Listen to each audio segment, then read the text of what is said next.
본문 15절을 먼저 볼까요? 그리스도의 평강이 너희 마음을 주장하게 하라. 너희는 평강을 위하여 한 몸으로 부르심을 받았나니 너희는 또한 감사하는 자가 되라. 사도 바울이 골로새 교회에게 주는 권고인데요, 두 가지를 얘기하고 있습니다. 첫 번째는 그리스도의 평강이 너희 마음을 주장하게 하라. 두 번째는 감사하는 자가 되라. 굉장히 중요한 얘기를 하고 있는데 두 가지입니다. 그리스도의 평강이 너희 마음을 주장하게 해야 된다. 감사하는 자가 되어야 한다. 16절도 볼까요? 그리스도의 말씀이 너희 속에 풍성히 거하여 모든 지혜로 피차 권면하고 가르치며 권면하라 라고 하는 거 하나가 있고, 시와 찬송과 신령한 노래를 부르며 감사하는 마음으로 하나님을 찬양하라. 찬양하라는 게 또 하나 있죠. 말씀으로 권면하고 말씀으로 가르쳐라. 또 감사하는 마음으로 하나님을 찬양해라. 이 두 가지를 또 얘기합니다. 마지막 17절도 한번 볼까요?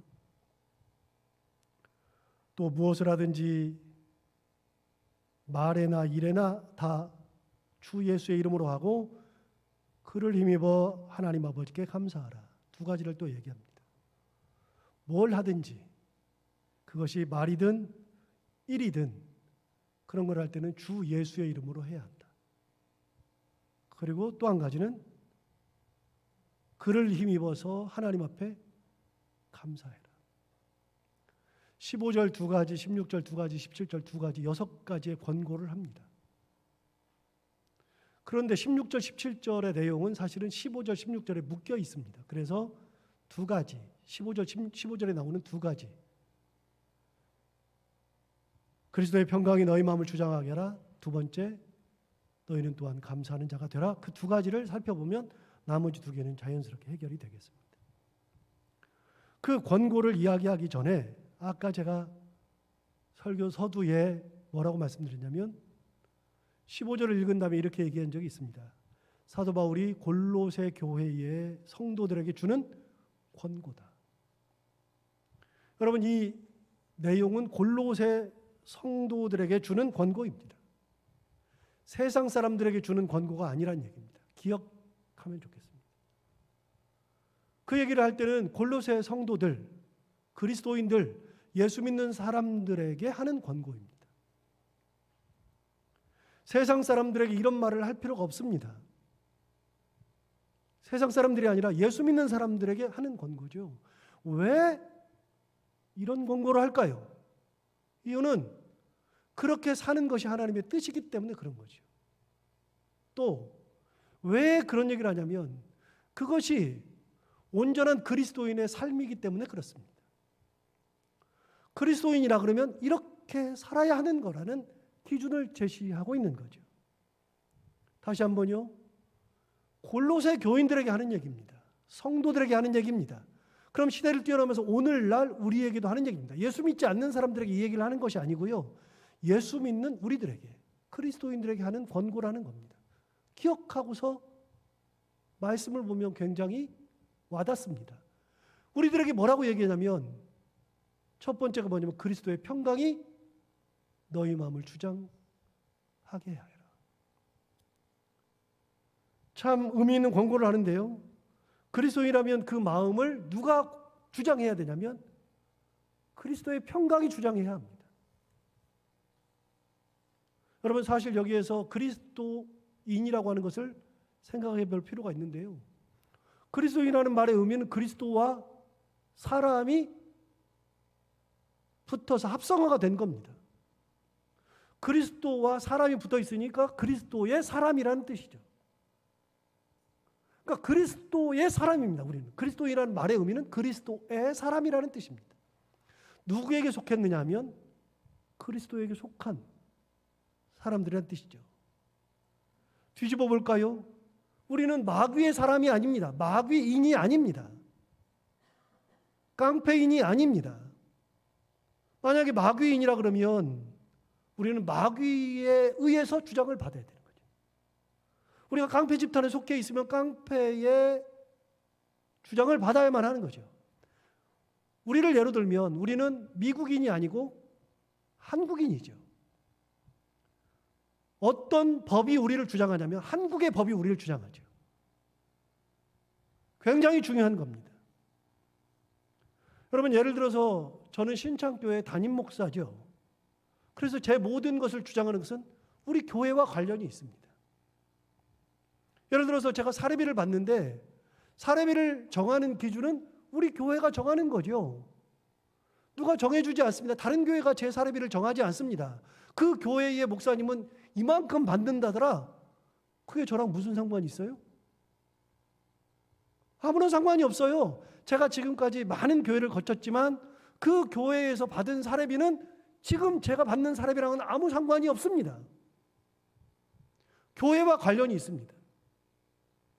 여러분, 제가 목회하는 것은 신창교회 담임 목사인 이상은 신창교회의 성도들과 함께 목회를 하는 거지 다른 교회와 관련이 없습니다. 그러니까 저는 다른 교인들에게서는 별로 의미를 부여하지 않아요. 다른 교회에서 무슨 일이 일어났다 해도 의미 부여하지 않습니다. 의미가 없습니다, 저한테는. 그래서 제가 말씀드리잖아요. 다른 교회에서 무슨 일이 일어나건 저는 그 교회에 대한 불이 딱 꺼집니다. 별로 관심이 없습니다. 우리 교회에서는 불이 번쩍번쩍하고 있지만 다른 교회, 다른 일 별로 관심이 없습니다. 여러분, 저는 소속이 신창교회이기 때문에 그런 겁니다. 여러분은 어떻습니까? 여러분도 신창교회 소속이 되어 있기 때문에 여러분의 모든 것은 우리 교회와 관련이 있습니다. 예를 들어서 여러분 봉사할 때 다른 교회 가서 봉사 안 하죠. 우리 교회에서 봉사하죠. 만약에 나는 이 교회에서 봉사하고 싶다. 그래서 그 교회에서 가서 봉사하면 그 사람들이 미쳤다 그럴 겁니다. 어디 다른 교회 와서 그러냐고. 니네 교회나 가서 하라고 그럴 겁니다. 여러분, 봉사도 소속된 교회에서 하는 거고요. 놀랍게도 여러분 새벽 기도를 할 때 그런 거 못 느낍니까? 새벽 기도를 할 때 다른 교회에서 새벽 기도를 해보면 왠지 미안하고 왠지 들어가기 쑥스럽고 왠지 이상해요. 눈치를 많이 보게 돼요. 예배를 드려도 다른 교회에서 예배를 드리면 그것도 굉장히 쑥스럽고 어렵습니다. 왜요? 소속이 다르기 때문에 그런 겁니다. 우리 교회가 많은 룰을 만들었어요. 다른 교회도 룰이 있어요. 그런데 그 룰은 우리 교회 성도들과 제게만 유효한 것이지 다른 교회 성도들은 그 룰을 따를 필요가 없습니다. 예를 들어서 장례가 났을 때 어떻게 하느냐? 장례가 났을 때 교회에서는 조의금을 얼마를 하는 거냐? 누가 하는 거냐? 장례 치를 때 어떻게 치르는 거냐? 그건 다 우리 교회와 관련이 있는 것이지 다른 교회랑은 아무 상관이 없습니다. 소속이 중요합니다. 여러분, 소속이 되는 순간에 그것이 저를 주장하죠. 성경은 우리를 뭐라고 규정하냐면 우리를 그리스도인이라고 규정합니다. 그럼 우리는 그리스도와 관련이 있습니다. 그리스도인이라는 것은 그리스도와 관련이 있습니다. 그리스도께서 우리를 주장하시고 그리스도의 뜻대로 살아가야 하고, 여러분, 골로새 교회에게 너희 마음이 그리스도의 평강이 주장하게 하라 이야기했을 때에는 다른 사람들하고는 아무런 상관이 없어요. 예수 믿는 사람만 의미가 있는 것입니다. 예수 믿는 우리에게는 어떤 것이 핵심이냐면 그리스도의 평강이 우리를 주장해야만 합니다. 그리스도의 평강이 주장하지 않으면, 다른 것이 주장하면 우리는 그 사람이 되는 겁니다. 제가 만약에 여러분을 주장하기 시작하면 여러분들은 유창원인이 되는 거죠. 잘못된 거잖아요. 담임 목사 사람이 아니라. 그래서 우리가 교회가 싸울 때는요, 나는 누구 편 그러는데요. 진짜 웃기는 얘기라니까요. 누구 편이 어디가 있어요? 예수 믿는 사람들이 편이 어디가 있어요? 담임 목사 편이 없어요. 담임 목사 사람이 없는 거예요. 그렇게 규정하는 순간에 웃기는 거예요. 잘못된 거예요. 교회는 그런 규정을 할 필요가 없어요. 교회 다니는 사람은, 신앙인들은 전부 다 그리스도인이지 누구 사람이 아닙니다. 나는 저 사람이다, 저 사람 편이다. 말도 안 되는 얘기입니다. 저 사람이 나를 주장하면 안 됩니다. 상황이 나를 주장해도 안 됩니다. 일이 나를 주장해도 안 됩니다. 시기심이 나를 주장해도 안 됩니다. 마귀가 나를 주장해서는 더더욱 안 됩니다. 여러분, 우리를 누가 주장하는 거냐면 그리스도께서 주장하는 거죠. 그래야 그리스도인이 되는 거죠. 그리스도의 평강이 우리를 주장한다, 그렇게 얘기합니다. 여러분, 성경은 우리에게 낙심하지 말라고 이야기합니다. 그런데 여러분, 낙심하지 말라고 하면 진짜 낙심이 안 돼요? 낙심 안 해요? 낙심하잖아요. 그러니까 성경은 또 뭐라 그래요? 낙심하지 말라고 또 얘기합니다. 왜요? 하나님의 사람은 낙심할 필요가 없는 거예요. 하나님이 살아 계시는데 왜 낙심해요? 내 여건이 아무리 안 좋아도 하나님이 살아 계시는데, 나의 주님이 살아 계시는데 낙심할 필요가 없는 거잖아요. 그러니까 하나님이 나를 주장하면 낙심할 필요가 없는 거예요. 그런데 순간순간 우리는 하나님이 나를 주장하지 못하고 그리스도께서 나를 주장하지 못하실 때가 있어요. 그러면 낙심하는 겁니다. 성경은 기뻐하라고 이야기합니다. 그런데 여러분, 기뻐하라고 이야기하면 정말로 기뻐하면서 살고 있습니까? 콧바뜨리는 적은 없습니까? 마음이 우울한 적은 없습니까? 어려운 환경, 어려운 상황 속에서 정말 기뻐하고 살 수 있습니까? 저만 해도 그것이 잘 안 되는데요. 그런데 여러분, 기뻐하지 않을 이유도 하나도 없습니다. 왜요? 우리는 하나님의 자녀인데요. 하나님이 우리를 구원하셨는데요. 하나님께서 나를 인도하시고 보호하시고 함께 하시고 하시는데요. 하나님이 살아계심을 믿는다면, 하나님이 정말 나의 하나님이시라면, 그리스도께서 나를 위해서 죽으셨다면, 그리스도의 사람이라면 기뻐하지 않을 이유가 하나도 없습니다. 그래서 여러분, 가끔 내가 기뻐하지 않을 때는 그리스도의 평강이 나를 주장하지 않는다고 생각하면 딱 맞아요. 내가 이 순간은 그리스도께서 나를 주장하지 않는구나, 상황이 나를 주장하는 거구나, 미움이 나를 주장하는 거구나, 시기심이 나를 주장하는 거구나 알면 딱 맞습니다. 그대로입니다. 희한한 마음이 생긴다, 뭔가 내 마음속에서 막 불화가 막 치민다, 그때는 그것이 나를 주장하는 거예요. 성경은 우리에게 비판하지 말라고 이야기합니다. 화해하라고 말합니다. 그런데 여러분, 그 말씀대로 정말 비판하지 않습니까? 화해하고만 살고 있습니까? 아니잖아요. 그런데 사실 비판할 필요가 없습니다. 하나님께서 비판하지 말라고 하셨거든요. 하나님께서 나의 주인이시고 그리스도께서 하지 말라고 하셨거든요. 그럼 그렇게 할 필요가 없습니다. 주께서 나를 주장하시는데, 여러분 보세요. 내가 만약에 상대방을 비판하고 있어요? 시기하고 있어요? 미워하고 있어요? 사기를 치려고 하고 있어요? 그 사람에게 막 하려고 하는데 주님께서 계시면 그렇게 해요, 안 해요? 절대로 안 하잖아요. 주님이 계시면 내가 주님의 눈치를 보고 주님을 바라보고 있으니까, 주님을 딱 보는데 주님께서 웃고 계셔요. 내가 비판하려고 그러는데, 미워하고 있는데 주님께서 나를 보고 웃고 계셔요. 그럼 제가 주님을 딱 보는 순간에 비판 안 하게 되는 거예요.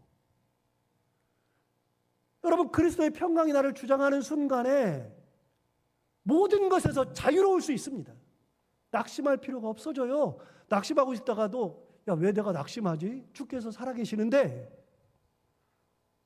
그리스도께서 나를 주장하시면 낙심할 이유가 없는 거죠. 내가 낙심하려고 하는데 주님 계셔요. 그러면 주님 딱 쳐다보면 주님께서 웃고 계셔요. 그러면 그렇지, 주님 계시지.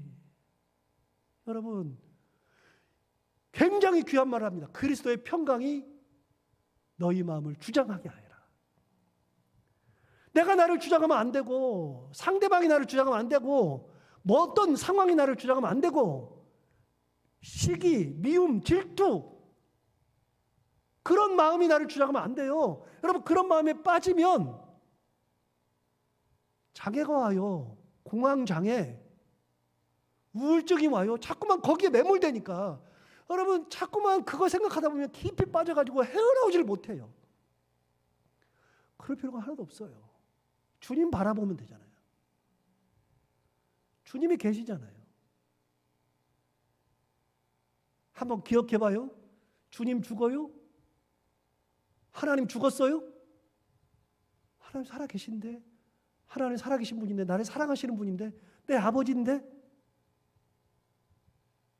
내가 상황에 매몰돼가지고 죽을 때 하나님이 어떻게 쳐다보고 계실까요? 안 그래도 돼. 너 안 죽어. 내가 너 안 죽여.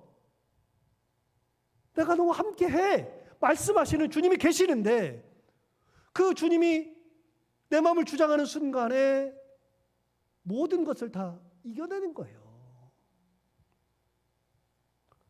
에스더가 왕후가 되었을 때 하만이라는 사람이 에스더의 삼촌이었던 모르드게와 극한의 대치를 하면서 마차를 비비면서 너무 화가 나니까 하만이, 저 사람이 어떤 사람이냐 보니까 유대인이거든요. 그래서 내가 유대인을 다 죽여야 되겠다. 하만은 그럴 만한 위치에 있었죠. 유대인을 다 죽여야 되겠다. 그래서 교만하게도 자기가 죽일 날을 받아요. 그래서 1월 14일 날 제비를 딱 뽑았는데 보니까 12월 14일 날 학살하는 날로 제비를 딱 뽑았어요. 11개월 있다가. 학살하는 날로 제비를 딱 뽑았는데 그거를, 제비를 뽑는 거를 히브리어로 부르라고 한다고 그랬죠. 부르. 제비 뽑는 것이 부르인데. 그래서 부르의 날이 왔어요. 부르의 날이 돼요. 12월 14일이. 11달 있다가. 그 절체절명의 위기의 순간. 여러분, 가장 힘든 게 뭐냐면요. 차라리 빨리 끝내면 괜찮아. 우리 학교 다닐 때는 엄청 맞았잖아요. 진짜 많이 맞았잖아요. 진짜 개 맞듯이 맞았어요. 뭐 선생님한테. 저희는 팬티만 입고 맞은 적도 한두 번이 아니고요. 팬티가 막 찢어지고 피가 고이고 뭐 그랬던 적이 많고요. 정말 무식한 선생님들이 많았어요. 볼펜 가지고요, 코에다 넣어가지고 볼펜 끝을 코에다 넣어가지고 뜯어가지고 코가 찢어지기도 하고, 이 나무로 때리는데 이런 데 때리면 좋은데 뒤집어서 이런 데 때리고요, 관절 때리고 미쳤죠. 복숭아 씨 막 그 때리기도 하고 막 그런 선생님들 많았죠. 그런데 뭘 해서 잘못해서 집단으로 맞을 때요, 가장 편한 사람이 1번 맞는 거예요. 뒤에 맞는 사람들은 앞에서 막 죽어가는 거 보면서 막 미쳐 죽어요. 여러분, 부르를 해가지고 11다리를 잡았을 때는요, 정말 괴로운 겁니다. 당장 내일 죽으면 상관없는데요, 11달 있다가 죽어야 된다 그러면 그걸 기다리다가 미쳐 죽습니다. 삼촌 모르드게가 에스더를 찾아가서 해결책을 강구하라고. 네가 왕후가 된 것은 이때를 위함인지 누가 아느냐? 왕후가 왕을 찾아가서 얘기하고 해결책을 받아오기를 바라는 거죠. 그러나 왕후라고 할지라도 왕에게 그냥 나가면, 부르지도 않고 나가면 그 자리에서 왕후도 죽었습니다. 당대. 그때 에스더가 했던 게 뭐냐면, 유대인들 모두가 다 금식기도 하십시오. 3일간. 나도 금식기도 할 겁니다. 내 하녀들도 다 금식기도 할 겁니다. 그래서 전 유대인들을 다 금식기도 시키죠. 자기도 금식기도 하죠. 여러분, 이게 굉장히 중요한 건데요, 어려운 상황이 왔을 때 그 상황을 해결하려고 찾아가는 것이 먼저가 아니잖아요. 그게 머릿속에 있어가지고 그거부터 해결하려고 막 찾아가기 시작하면 문제가 생겨요. 여러분 보세요. 막 에스더가 찾아가면 왕이 들어줄 수도 있지만, 네가 내 명도 없이 왔어? 그 자리에서 죽는 겁니다. 찾아갈 수 없어요. 그런데도 해결하려고 그러면 찾아가죠. 그런데 여러분, 어떻게 했느냐면 그 순간에 에스더가 모든 유대인들, 그리고 자기 하녀들까지, 유대인이란 유대인 전부 다 하나님을 바라보면서 기도했습니다. 누가 상황을 주장하게 하시는 거예요? 내가 하는 것이 아니라 하나님이 주장하게 하시는 거잖아요. 그런데 여러분, 놀라운 게 하나 있습니다. 저는 그 새벽기도 때도 몇 번 말씀드리고 그 주일 예배도 말씀드린 적이 있는데, 저는 그 본문을 읽을 때마다 진짜 환상이 막 보이는데요. 어떤 환상이 보이냐면, 유대인들이, 바사 제국에 있는 유대인들이 그 나라에서 전체에서 자기 집에서 밥을 다 먹고 있고 3일 동안 금식하고 있으면서 막 소리를 내서 하나님 함께 하여 주옵소서, 인도하여 주옵소서 막 기도하는데, 저는 무슨 환상이 보이냐면 하늘에서 하나님이 계시는데 하나님이 내려보는데 금식 기도하는 유대인들이 막 보이고 그들의 부르짖음이 막 울리면서 천국이 들썩들썩해요. 저는 항상 그 환상이 느껴져요. 여러분 안 느껴져요? 하나님 앞에서 막 유대인들의 부르짖음 소리가 막 들썩들썩하면서 들리지 않아요? 여러분 3일 동안 그렇게 한다고 생각해 보십시오. 그렇게 기도할 때 하나님께서 어떻게 하실까요?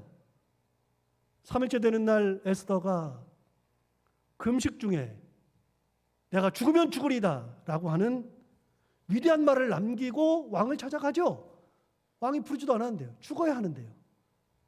그렇게 찾아갔을 때 왕이 정사를 보는데 저 멀리에 에스더가 들어오는데 희한하게 그날따라 예뻐 보이는 거예요. 저희가 생각할 때 비정상이라고 생각해요. 희한하게 그날따라 예뻐요. 너무 예쁜 거예요. 그러니까 불러가지고 뭐라 그래요? 네 소원이 무엇이냐? 이 나라의 절반이라도 주겠노라. 하나 물어봐요. 에스더가 절반 달라고 한 적 있어요? 나 소원을 좀 들어주세요. 그런 말 한 적 있어요? 하만 얘기를 꺼낸 적이 있어요? 없어요. 아무것도 없어요. 그런데 이스라엘 백성들이 하나님을 바라보고 하나님 앞에 모든 문제를 내놓고 기도할 때, 상황을 하나님께서 주장하도록 내어드렸을 때, 그리고 하나님 앞에 하나님의 은혜 가운데 왕 앞에 갔을 때, 나는 한마디도 한 적이 없는데 갑자기 내가 예뻐 보여요. 갑자기 나한테 이 땅의 절반이라도 주겠다고 이야기하면서 상황이 종료된 겁니다. 그 이후에도 복잡한 과정은 있지만 상황이 종료된 겁니다. 하나님이 간섭하실 때, 하나님께서 주장하실 때 상황을 뒤집는 거예요. 어떻게 뒤집었어요? 하만이 모르드게를 달아 죽이려고 장대를 높이 세웠잖아요. 장대를. 그 장대를 계산을 해봤더니, 우리나라식으로 계산해봤더니 몇 미터냐 계산해봤더니 23m 장대 아닙니까? 23m짜리 장대를 매달았는데 모르드게 잡아서 죽이려고 그랬는데 하만이 거기 달려서 죽었잖아요.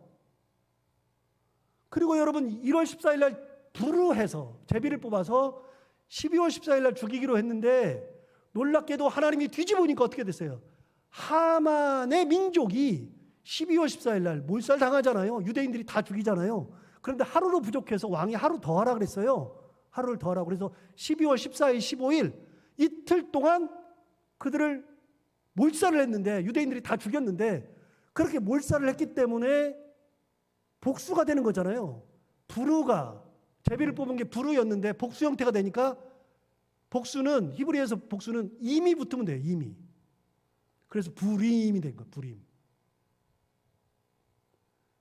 유대인들은 지금도 부림절을 지킵니다. 12월 14일, 15일. 하나님께서 주장하시니까 상황을 뒤바꿔 버리잖아요. 어떤 상황이 되어도 하나님께서 뒤바꾸시니까, 사람이 뒤바꾸려고 그러면 안 되는데 하나님께서 뒤바꾸시니까 되는 거잖아요. 여러분, 세상 가운데서 낙심할 이유가 하나도 없어요. 기뻐하지 않을 이유도 없어요.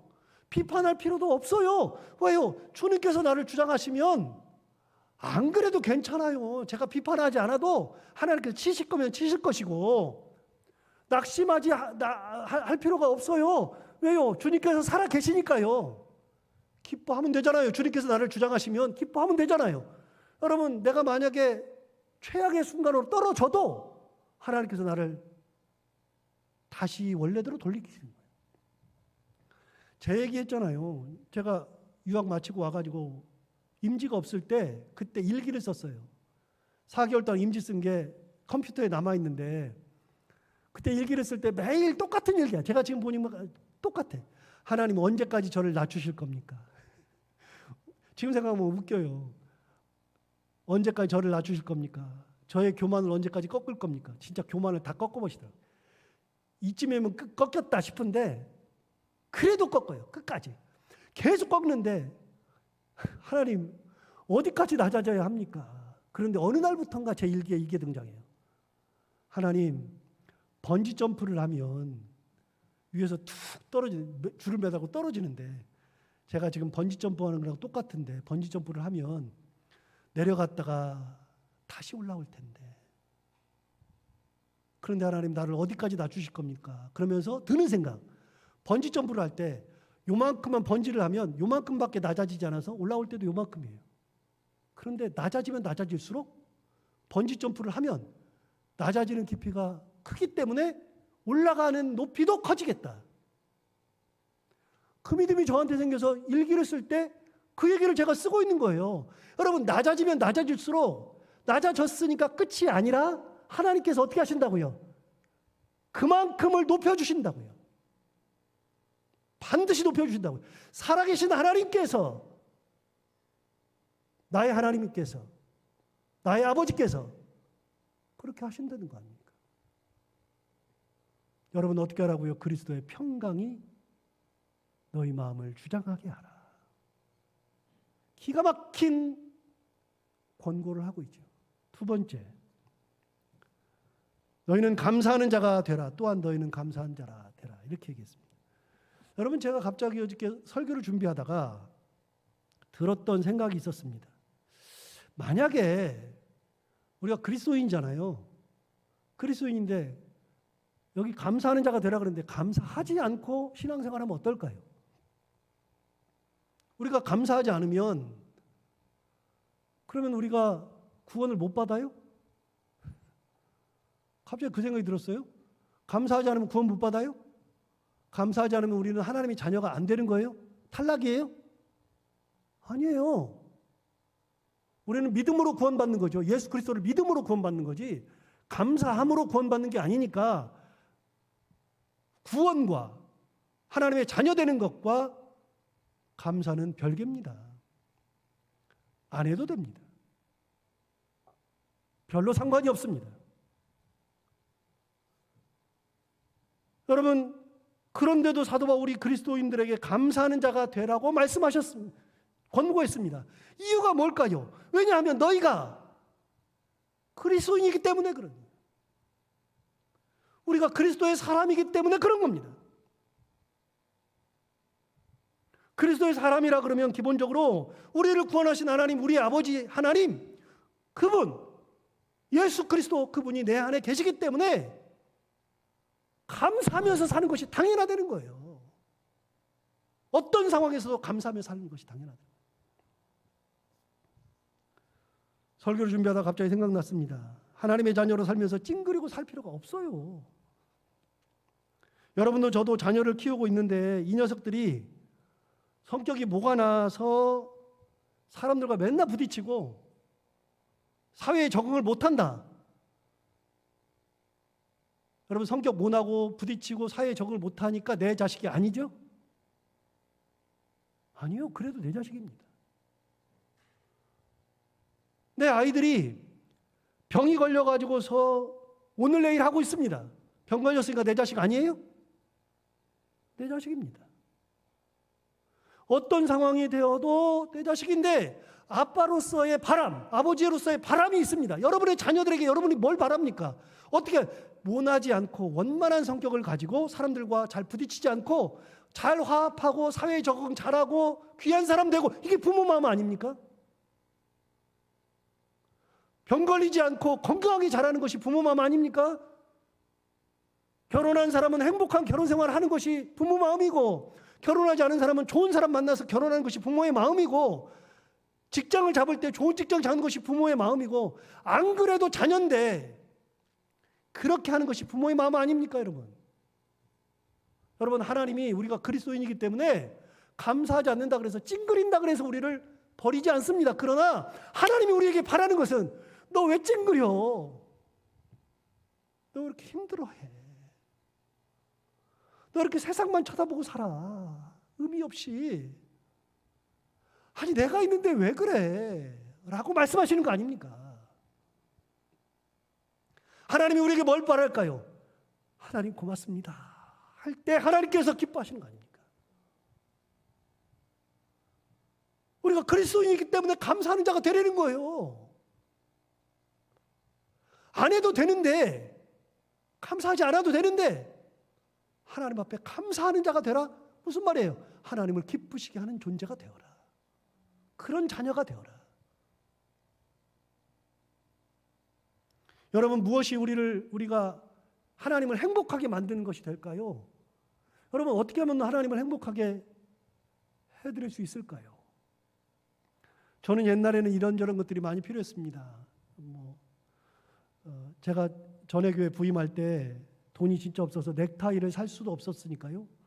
겨우 양복을 사서 입고 이제 부임을 하게 되고 넥타이가 없어가지고 넥타이 하나인가 두 개인가를 사고 길거리에서 이렇게 지퍼 달린 거 있잖아요. 찍찍찍찍 하는 거 이렇게 그거 3개를 사가지고서 그걸 가지고서 이제 그걸 메고서 부임을 했었습니다.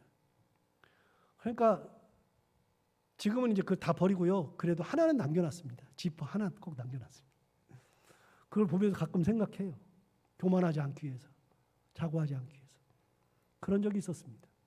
그래서 그때는요, 넥타이에 관심이 많았고 양복에도 관심이 많았습니다. 그래서 저한테 제가 이제 돈 생기면 넥타이 사러 가기도 하고 뭐 양복 사러 가기도 하고 막 그랬습니다.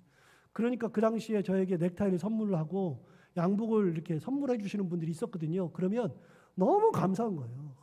정말 내가 누군데 그러면서 너무 감사한 거예요. 그분들은 기쁨으로 또 하죠. 그래서 너무 감사하게 받았는데 어느 날부턴가 양복이 많아지니까요. 양복을 더 이상 안 사도 되겠더라고요. 넥타이도 너무 많아져가지고 넥타이를 안 사도 되겠더라고요. 그러니까 그 다음부터는 넥타이를 주셔도 이제는 다 저희 집에 너무 많으니까요. 저랑 같이 일하는 전사님들을 다 집으로 불러가지고 진짜 막 비싼 것만 딱 놔두고 받은 것 중에서요. 미안한데 진짜 받은 것 중에서 너희들 가져가고 싶은 거 다 가져가라고 쭉 펴놓고 다 가져가라고. 어느 순간부터는 넥타이가 저를 만족시키지 못해요. 그 감사가 사라지더라고요. 많으니까요. 없을 때야 그걸 주면 감사하죠. 많이 있을 때는 그게 무슨 상관이 있어요. 저는 이제 여러분이 보다시피 매일 똑같은 양복 입잖아요. 매주. 이제 양복을 몇 벌 안 입어요. 저희 집에 한 20벌 가까이 양복이 있었는데 뭐 버리기도 하고 그래서 지금 한 열 몇 벌 있어요. 그런데 양복을 안 입어요. 거의. 의미가 없어요. 옛날에는 막 갈아입는 것이 너무 막 그랬는데 지금은 별로 그런 데 관심도 없어요. 근데 여러분 보세요. 하나님한테 뭘 드려야 하나님이 감격할까요? 물질을 드리면 하나님께서 감격할까요? 말도 안 되죠. 하나님이 천지를 창조하셨고 천지의 주인이신데 이게 다 하나님 건데 우리가 돈 드린다고 하나님이 감사해요? 야, 너 귀한 거 가져왔구나. 그래요? 재능을 드리면 하나님께서 감사하셔요? 야, 너 진짜 대단하다. 그래요? 재능은요, 하나님은 그냥 재능의 창조자예요. 저야말로 우리 교회에서 기도할 때 하나님 저희한테 미술하는 사람 필요한데 미술하는 사람 좀 보내주시죠. 기도하는데 안 보내줘요. 그러면 안 보내주면 필요 없다는 뜻이거든요. 제 욕심이라는 뜻이거든요. 그러니까 별로 그렇게 해서 뭐 마음 많이 쓰지 않아요. 안 보내주면 안 보내주는 거죠. 하나 물어볼게요. 안 보내면 우리 교회가 망해요? 없으면 망해요? 재능 없다 그래서 망해요? 아무 상관없다니까요. 하나님 앞에 우리가 드려서 만족시킬 수 있는 게 아무것도 없어요. 그런데 있어요. 뭐냐면 하나님을 사랑하면 하나님이 만족하세요. 하나님 사랑합니다. 하나님 감사합니다. 그럴 때 하나님께서 기뻐하셔요. 우리 큰아이가 예배드리고 있지만 큰아이가 3살 때 어렸을 때부터 제가 노래를 불러줬어요. 잠잘 때마다 평안을 보은이에게 주노라. 이렇게 평안을 너에게 주노라. 그 다음에 너는 시냇가에 심은 나무라. 2곡을 꼭 불러줬어요. 잠잘 때마다 꼭 불러줬어요. 3살이 됐는데요. 놀라운 일이 벌어졌습니다. 그러면서 이제 잠을 재울 때 보나 사랑해 꼭 하고서 재웠습니다. 그런데 3살 때 놀라운 일이 있었습니다. 자기는 기억도 못합니다. 뭐라냐 갑자기 평안을 너에게 주노라 그랬더니 갑자기 얘가 평안을 아빠에게 주노라 이러거든요. 근데 가슴이 무너져요. 얘가. 그러더니 얘가 뭐라 하냐면 아빠 사랑해요 그러는 거예요. 그런데 가슴이 무너져요. 하나 물어봐요. 얘가 뭘 줬어요? 아니요, 사랑한다는 말, 저를 축복하는 거 하나로 부모는 행복한 거예요. 여러분, 하나님 앞에 뭘로 하나님을 만족시킬 수 있을까요? 하나님이 뭘로 만족할까요? 아무것도 아닙니다. 하나님 사랑하고 감사하면 그것이 하나님을 만족시키는 거예요. 하나님이 고맙다 그러셔요. 이게 그리스도인에게 주는 권고라니까요. 가만히 생각해 보니까요, 감사할 게 너무나 너무 많아요. 숨 쉬는 거, 밥 먹는 거, 걸을 수 있는 거, 교회 나오는 거, 이런 코로나 환경 속에서도 예배할 수 있는 거, 굶어 죽지 않는 거, 내 옆에 사랑하는 사람이 있다는 거, 이게 다 생각해 보면 감사해요. 뒤집으면 뭐예요? 숨 쉬는데 내가 좀 힘들어서 왜 이렇게 힘들어가 될 수도 있는데 숨 쉬는 게 감사하고 잠자는 게 감사해요. 나는 왜 맨날 깨? 그러면 뒤집으면 맨날 불평일 수 있는데 잠자는 게 감사하고 걸어다닐 수 있어요. 나는 왜 걷는데 왜 이렇게 힘들어? 그럴 수 있어요. 그런데 걸어다니는 게 감사하고 모든 것이 생각해보면 다 감사해요. 저는 우리 교회를 생각할 때 진짜 감사한 게 뭐냐면요, 우리 교회는 지하여서 습기가 차잖아요. 오늘 같은 날은 습기가 더 찰 거 아니겠어요? 그런데 여러분 보세요. 우리 교회가 얼마나 뽀송뽀송해요. 집보다 뽀송거린다니까. 우리 집보다 뽀송거려요. 정말 집이, 이 교회가 예배당이 지하에 있는데 뽀송뽀송거려요. 제가 처음에 왔을 때만 해도 약간 습기가 많았어요. 이렇게 하면 습기가 있었거든요. 근데 요즘 습기도 없어요. 근데 알고 봤더니 이유가 있어요. 습기가 없는 이유가 두 가지인데, 첫 번째는 지하철 공사에서 암사역을 만들 때 암사역을 깊이 파니까 여기 흐르던 물길이 그쪽으로 다 가버렸어. 가만히 생각해 보니까요, 야, 암사역은 우리 교회를 위해서 판 거네. 야, 이거 서울시에서 이 암사역까지 파주네. 그래서 지하에 저희 교회 물기가 잘 없어요, 기본적으로. 그런데 두 번째가 있습니다. 두 번째는 지하에 있기 때문에 기본적으로 습기가 있을 수밖에 없어요. 결로 현상 말고 기본적으로 습기가 많아요. 그런데 여러분, 우리 교회 지금 제습기 돌아가잖아요. 우리 교회 제습기가 6개가 7개가 돌아가요. 여기서부터 저 위까지. 이 밖에도 있어요. 제습기를 돌리니까 희한하게 뽀송뽀송해. 하루에 3번씩 버려요. 물통 큰 걸로 2개로 이렇게 하루에 3번씩. 우리 전 목사님이 전담해서 버리고 있어요. 여기. 하루에 3번씩. 새벽기도 오자마자 버리고 11시에 버리고 퇴근할 때 한번 버리고 막 다 버리고 있어요. 옛날에는 막 여러 성도들도 와서 버리기도 하고. 근데 제습기가 있는 게 너무 감사해요. 가만히 보니까요. 여러분 제습기 보면 여러분 정말 이거 너무 감사한 게요. 제습기가 뭐예요? 습기를 빨아들인다니까. 근데 이 기계가 어떻게 빨아들이는지 이해도 안 돼.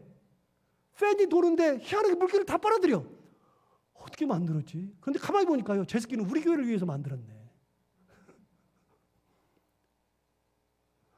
암사역 우리 교회에서 파더니 제습기도 우리 교회를 위해서 만들었어요. 가만히 생각하니까 지하에 본당이 있는데 너무 감사한 거예요. 진짜 뽀송뽀송하지 않아요? 그런데 여러분 뒤집어 볼까요? 우리 교회는 엘리베이터가 없어요. 처음에 와가지고 그걸 해결하려고 진짜 노력했습니다. 제가 누굽니까? 해결하기 때문에 해결하려고 하는 성격인데 아무리 해도 안 되는 거예요. 포기했습니다. 그래서 처음에는 불평이 많았습니다. 처음에 질 때 잘 짓지 막 이런 생각 들고 막 별 생각이 달았어요.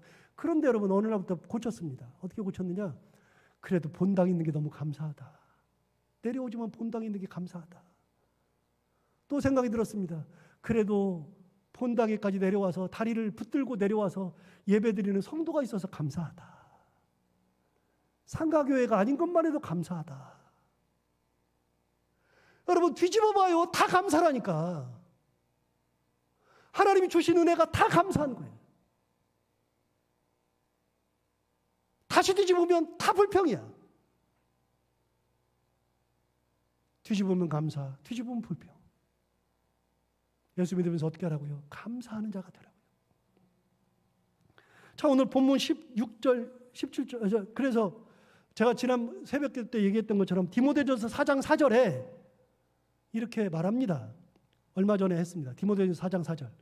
하나님께서 지으신 것이 모든 것이 선함에 감사함으로 받으면 버릴 것이 없다. 하나님이 지으셨는데 감사함으로 받으면 버릴 것이 뭐 있어요? 하나님 주셨는데 다 감사한 것이지. 16절 17절을 볼까요? 제가 강조해서 읽을 겁니다. 왜 15절만 하고 16절 17절은 그냥 붙여서 하느냐? 제가 읽어보겠습니다. 16절 17절.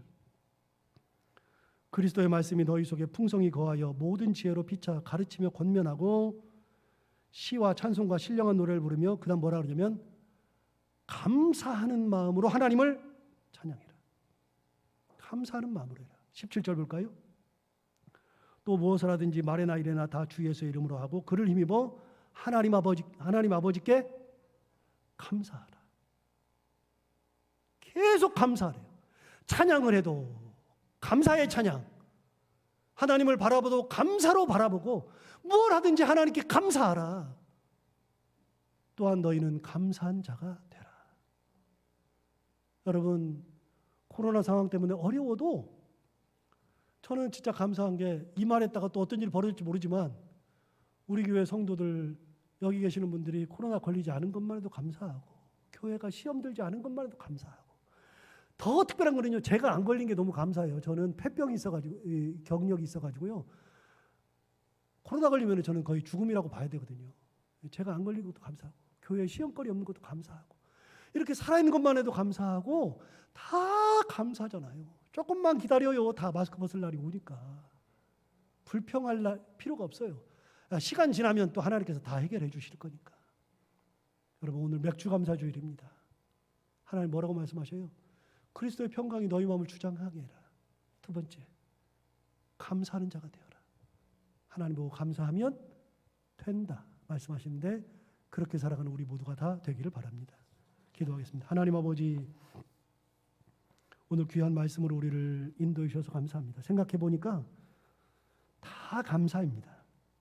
뒤집어 보니까 다 불평입니다. 다시 뒤집으니까 다 감사입니다.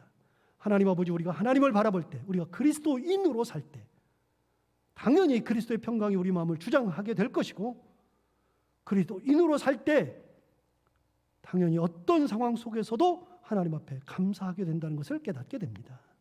하나님 아버지, 그 은혜 가운데 살아가는 저희들 모두가 다 되게 하여 주옵소서. 예수님 이름으로 기도하옵나이다.